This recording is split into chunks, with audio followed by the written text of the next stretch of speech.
अस्सलामुअलैकुम। हाय हाय हाय हाय। तो कल की तरह आज भी मौसम जो था वो काफ़ी खुशगवार था, बादल बने हुए थे। तो जल्दी जल्दी हमने अपनी टोपी उठाई और नीचे उतर गए। नीचे उतर के हमने अपनी फटफटी को बाहर निकाला। फटफटी को बाहर निकाल के हमने दरवाज़ा जो था वो बंद कर दिया।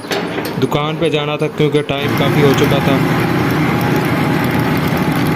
तो दुकान पे पहुंचते ही हमने रिक्शे का वेट किया। रिक्शा आ रहा था, अभी भाई लेके गया हुआ था। तो हमने जाना था आज ही सेल पे। तो रिक्शा हमारा आ चुका था जी, घूंघट की तरह सजा हुआ। तरपाल इसलिए ऊपर डाली है यार, बारिश वगैरह भी आ सकती है इसलिए।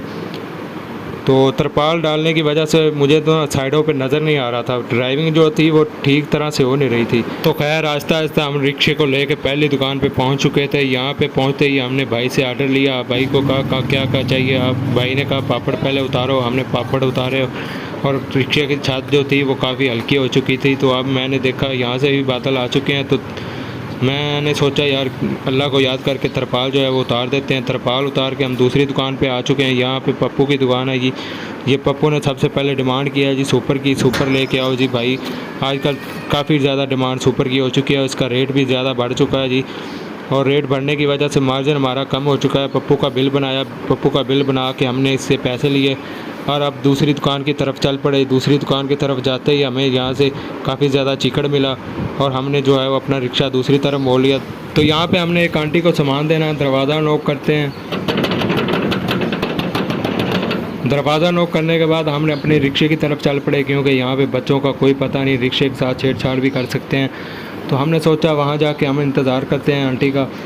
तो यहाँ पे सबसे ज़्यादा देर मुझे यहाँ पे लगती है। इस आंटी का नाम माई कीड़ी के नाम से जाना जाता है यहाँ पे।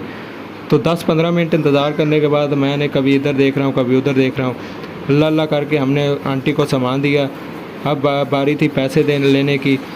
तो पैसों का इंतज़ार हो रहा है जी। तो तकरीबन आधा घंटा हो चुका है जी। जितना इंतज़ार हमने पहले किया उससे ज़्यादा अभी करना पड़ रहा है कि कब आएगी आंटी पेमेंट लेके। हम अपनी पेमेंट लेंगे तो अल्लाह अल्लाह करके जो आंटी आ चुकी है पैसे लेके, वो भी बहुत स्लो आ रही है, जैसे कीड़ियों की तरह नहीं आता बंदा। तो हमने अपनी पेमेंट पकड़ी। तो इस गांव की हमने सारी दुकानें कर ली थी। हम वापस जा रहे थे। एक गांव रहता है वहाँ पे 2-3 दुकानें करनी हैं। तो मुझे दूर से एक बंदा नज़र आया, 4 पहिया बेच रहा था। उसके अंदर मोटरसाइकिल लगी हुई थी। मैंने सोचा यार ये कैसे बंदा चला रहा है मोटरसाइकिल। तो हम दूसरे गाँव में आ चुके थे जहाँ पे 1-2 दुकानें हमने करनी हैं। वहाँ पे 1-2 दुकानों को हम सामान दे गए। तो यहाँ पे सबसे पहली दुकान पे हमने थोड़ा सा सामान उतारा। तो इस दुकान के बाद हमारी एक दुकान रह जाएगी, वहाँ पे सामान उतारेंगे, उसके बाद वापसी का रास्ता लेंगे। तो सामान उतारने के बाद हमने अपना वापसी का रास्ता लिया है। जो आखिरी शॉप थी वो हमने कर ली थी। अब हम अपनी दुकान की तरफ जा रहे हैं। दुकान पे उतरने के बाद जो था मुझे व्यू नज़र आया यार, बहुत कमाल का व्यू था। बादल बहुत गहरे आ चुके थे, ऐसे लग रहा था जैसे पहाड़ बने। तो कमाल का व्यू था। बारिश जो थी वो हल्की हल्की शुरू हो चुकी थी। रिक्शे को हमने नई नवेली दुल्हन की तरह ढांप दिया था। उम्मीद करते हैं वीडियो पसंद आएगी। Tata bye bye.